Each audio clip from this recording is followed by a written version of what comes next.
মাকামে মাহমুদ নবীর জন্য তৈরি করা হবে। সেই কুরসির মধ্যে নবীজি বসবেন না, কুরসির মধ্যে বসবেন না।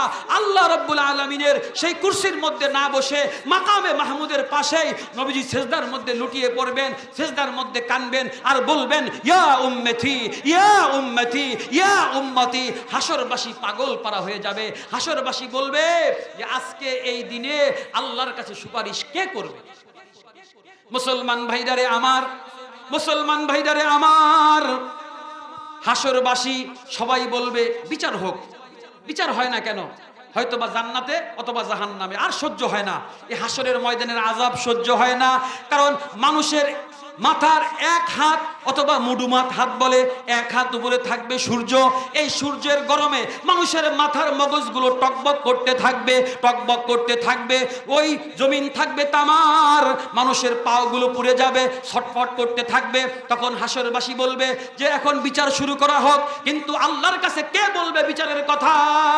আজকে হাসরের ময়দানে কে সুপারিশ করবে? সবাই বলবে, সব উম্মতেরা একসাথে মিলে বলবে চলো আমরা যাই আদি পিতা, আমাদের সবার পিতা আদম আলাইহিস সালাতু ওয়াস সালামের কাছে। তার কাছে যাওয়ার পরে তখন বলবে আপনি আমাদের আদি পিতা, মুসলিম জাতির পিতা, বনি আদমের পিতা, আল্লাহর কাছে সুপারিশ করেন আল্লাহ যেন বিচার কার্য শুরু করে।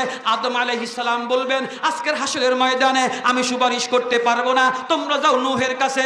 নূহ আলাইহিস সালাম বলবে আজকে হাসরের ময়দানে আমি সুপারিশ করতে পারবো না, তোমরা যাও মূসার কাছে। মূসা আলাইহিস সালাম বলবেন আজকে আমি হাসরের ময়দানে আল্লাহর কাছে সুপারিশ করতে পারবো না, তোমরা যাও ইউনুস, ইয়াকুব। এমন করে প্রত্যেকটা নবীর কাছে পাঠাবে। শেষ পর্যন্ত আসবে ঈসা আলাইহিস সালাতু ওয়াস সালামের কাছে।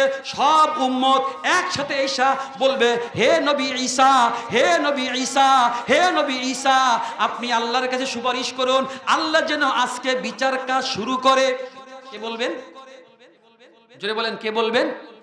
হযরত ঈসা আলাইহিস সালাতু ওয়াস সালামের কাছে উম্মতরা বলবেন যে হে নবী ঈসা, আপনি বিচারের জন্য আল্লাহর কাছে সুপারিশ করেন। তখন ঈসা আলাইহিস সালাতু ওয়াস সালাম বলবেন হে উম্মতেরা, হে সমস্ত উম্মতেরা, আদম আলাইহিস সালাম পারবে না, নূহ আলাইহিস সালাম পারবে না, সুলাইমান আলাইহিস সালাম পারবে না, ইয়াকুব আলাইহিস সালাম পারবে না, ইউসুফ আলাইহিস সালাম পারবে না, মূসা আলাইহিস সালাম পারবে না, আমি ঈসা আলাইহিস সালাম পারবো না।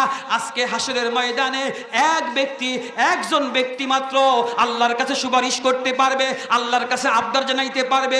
সেই একজন ব্যক্তি হলো আখিরি নবী, সাইয়্যিদুল আম্বিয়া, রাহমাতুল লিল আলামিন, শাফিউল মুজনিবিন, মুহাম্মাদুর রাসূলুল্লাহ সাল্লাল্লাহু আলাইহি ওয়াসাল্লাম। আল্লাহু আকবার। এরপরে সব উম্মতেরা বলবে ঈসা আলাইহিস সালামকে হে নবী ঈসা, এত বড় হাসরের ময়দান আমরা বিশ্ব নবী মুহাম্মদুর রাসূলুল্লাহ সাল্লাল্লাহু আলাইহি ওয়াসাল্লামকে কেমনে চিনব? তখন ঈসা আলাইহিস সালাতু ওয়াস সালাম বলবেন দেখো দুনিয়ার আজকে হাসরের ময়দানের সব মানুষগুলো হাতগুলো উপরে দিয়ে, মাথা উপরে দিয়ে সবাই বলতেছে ইয়া নাফসি, সবাই বলতেছে ইয়া নাফসি। একটা ব্যক্তি মাত্র হাসরের ময়দানে মাথা উপরে নয়, মাথা সেজদার মধ্যে লুটিয়ে পড়বে। একজন ব্যক্তি আছে সেজদার মধ্যে বসে একটা আওয়াজ করবে, সারা হাসরের ময়দানের বাসী ইয়া নাফসি বলে। একটা ব্যক্তি মাত্র যেখান থেকে তোমরা আওয়াজ পাবা ইয়া উম্মতি, ইয়া উম্মতি, মনে করবা সেটাই হলো মুহাম্মদুর রাসূলুল্লাহ সাল্লাল্লাহু আলাইহি ওয়াসাল্লাম। আল্লাহর রাসূলের কাছে সমস্ত হাসরবাসী যাইবে, যাওয়ার পরে বলবে আল্লাহর রাসূল বলবেন ঠিক আছে তোমরা আমার কাছে আসছো, ঠিক করেছো, কারণ আজকে হাসরের ময়দানে একমাত্র আমি আল্লাহর কাছে সুপারিশ করার যোগ্য। আলহামদুলিল্লাহ বলেন, আল্লাহু আকবার বলেন। আমরা কোন নবীর উম্মত টের পাইছেন?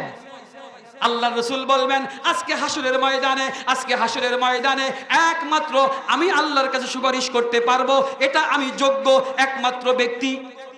মুসলমান ভাইদারে আমার, কিভাবে আল্লাহর রাসূল সাল্লাল্লাহু আলাইহি ওয়াসাল্লাম সহ সমস্ত আম্বিয়ায়ে কেরামকে, রসুলদেরকে আল্লাহ একটা দোয়া কবুলের বলছেন যে তোমরা নবীরা একটা দোয়া করবা, যেই দোয়াটা তোমাদের ইচ্ছা মতো করবা, করলেই আমি কবুল করব। আল্লাহু আকবার বলেন।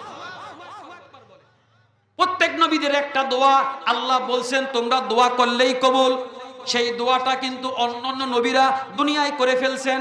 সুলাইমান আলাইহিস সালাম করে ফেলছেন, নূহ আলাইহিস সালাম করে ফেলছেন। সুলাইমান আলাইহিস সালাম বলছেন, আল্লাহ আমাকে মাফ করে দেন, আল্লাহ আমাকে মাফ করে দেন এবং আমাকে দুনিয়ার মধ্যে সবচাইতে বড় রাজা বানায় দেন। আল্লাহু আকবার।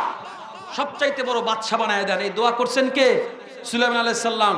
তাহলে আল্লাহ তার দোয়া কবুল করে সুলাইমান নবীকে পৃথিবীর সবচাইতে বড় বাদশা বানিয়ে দিয়েছেন। আল্লাহর কাছে দোয়া করছেন নূহ আলাইহিস সালাতু ওয়াস সালাম। নূহ আলাইহিস সালাতু ওয়াস সালাম 950 বছর দাওয়াত দিয়েছেন। কয়শো বছর?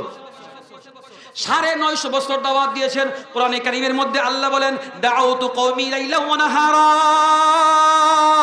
নূহ আলাইহিস সালাম বলেন, হে আল্লাহ, আমি আমার উম্মতকে 950 বছর দাউতু কওমি লাইলা ওয়া নাহারা, দিনেও দাওয়াত দিয়েছি, রাত্রেও দাওয়াত দিয়েছি, এরা আমার কথা শুনে নাই। 80 থেকে 82 জন ইসলাম কবুল করেছে, ঈমান আনছে, আর কেউ ঈমান আনতেছে না। আল্লাহ দুনিয়া থেকে সব কাফের ধ্বংস করে দেন। এমন একটা দোয়া করছেন। ভাই, অনেক ভাইরা দাঁড়িয়ে আছেন, সামনে অনেক জায়গা আছে। আমাদের আজকে প্রধান বক্তাও চলে আসছেন এবং প্রধান আকর্ষণও চলে আসছেন। তারা কিছুক্ষণের মধ্যেই আসবেন।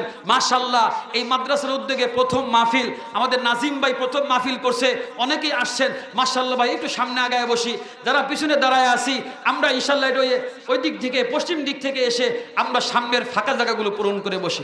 আসেন ভাই, আসেন। মাশাআল্লাহ, আল্লাহ খুশি হবেন। আসেন। জান্নাতের বাগান, এই সুন্দর বাগানকে সাফল্যমণ্ডিত করতে, বরকতময় করতে, সুন্দর করতে আমরা সহযোগিতা করি। সামনের ফাঁকা জায়গাগুলো পূরণ করে বসি। আর যাই ভাইরা দাঁড়িয়ে আছি, মেহেরবানি করে সামনের জায়গাগুলো পূরণ করে বসি। মুসলমান ভাইদারে আমার, বলতেছিলাম হাসরের ময়দানের অবস্থা। হাসরের ময়দান, ওই হাসরের ময়দানে সুলাইমান আলাইহিস সালাতু ওয়াস সালাম একটা দোয়া করছিলেন দুনিয়ায় বসে, আল্লাহ আমাকে বাদশা বানায়া দাও, আমাকে মাফ করে দাও। দোয়া কবুল হয়েছে। নূহ আলাইহিস সালাম দোয়া করছেন, আল্লাহ এই কাফের ধ্বংস করে দাও, ধ্বংস করে দিয়েছে। প্রত্যেকটা নবীর যেই দোয়াটা কবুল হবে এই দোয়াটা দুনিয়ায় করছেন। আমার নবী বলছেন, ইয়া আল্লাহ, যেই দোয়াটা কবুল হবে নিশ্চিত, ওই দোয়াটা আমি দুনিয়ায় করব না। সেই দোয়াটা আমি রিজার্ভ রেখে দিলাম, সেই দোয়াটা আমি পকেটে রেখে দিলাম, কারণ আমি জানি হাসরের ময়দানে কঠিন অবস্থা হবে, কঠিন অবস্থা। ইয়া আল্লাহ, আমি আমার যেই দোয়াটা কবুল হবে ওই দোয়াটা আমি রেখে দিলাম। এজন্যই আল্লাহর হাবিব সাল্লাল্লাহু আলাইহি ওয়াসাল্লাম বলবেন, ইয়া আল্লাহ, দুনিয়াতে আমার একটা দোয়া আপনি দিয়েছিলেন, যেই দোয়াটা কবুল হবে। সমস্ত নবীরা দোয়াটা করেছে, আমি কিন্তু সেই দুনিয়ার দোয়াটা করি নাই। দুনিয়ায় নবীজি কত কষ্ট করছেন, পাথরের আঘাত খেয়েছেন, নবী বদদোয়া করেন নাই, দোয়া করেন নাই। তার মেয়ে ফাতেমা কত কষ্ট করেছে, তার জন্য দোয়া করেন নাই। তার নাতি হাসান হুসাইন কত কষ্ট করেছে, একদিন, 2 দিন, 3 দিন না খেয়ে থেকেছে। নবীজি 3 দিন না খেয়ে থেকেছে, নবীজি দোয়াটা করেন নাই। নবীজি দোয়াটা রিজার্ভে রেখে দিয়েছেন। আল্লাহু আকবার। নবীজি 3 দিন না খেয়ে পেটের মধ্যে পাথর বাঁধছে না, নবীজি পেটের মধ্যে পাথর বেঁধেছে, ওই দোয়াটা রিজার্ভ রাখছে। যদি ওই দিন দোয়া করতেন, আল্লাহ এত ক্ষুধা আর সহ্য হয় না, আমাকে আপনি ধনী বানায়া দেন, আমাকে খাবার দিয়ে দেন, আল্লাহ রসুল দোয়া করতে পারতেন। আল্লাহ রসুল সেই দোয়াটা তার মেয়ে ফাতেমার জন্য করতে পারতেন। আল্লাহ রসুল সেই দোয়াটা তার নাতি হাসান হুসেনের জন্য করতে পারতেন, করেন নাই। আল্লাহ রসুল যখন তার চাচা আবু তালেব ইন্তেকাল করে নবীজি পাগল হয়ে গেল।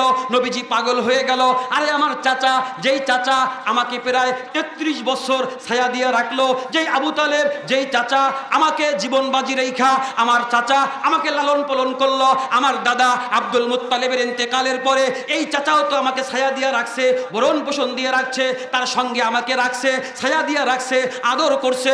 আবু তালেব এমন ভালোবাসা বাসছে, আবু তালেব তার সন্তানকেও এত ভালোবাসে নাই যেই পরিমাণ ভালোবাসা মুহাম্মদুর রাসূলুল্লাহকে বেসেছে। আল্লাহু আকবার। কিন্তু যখন আবু তালেব ইন্তেকাল করে, ইন্তেকালের মুহূর্তে নবীজি চাইলেন যে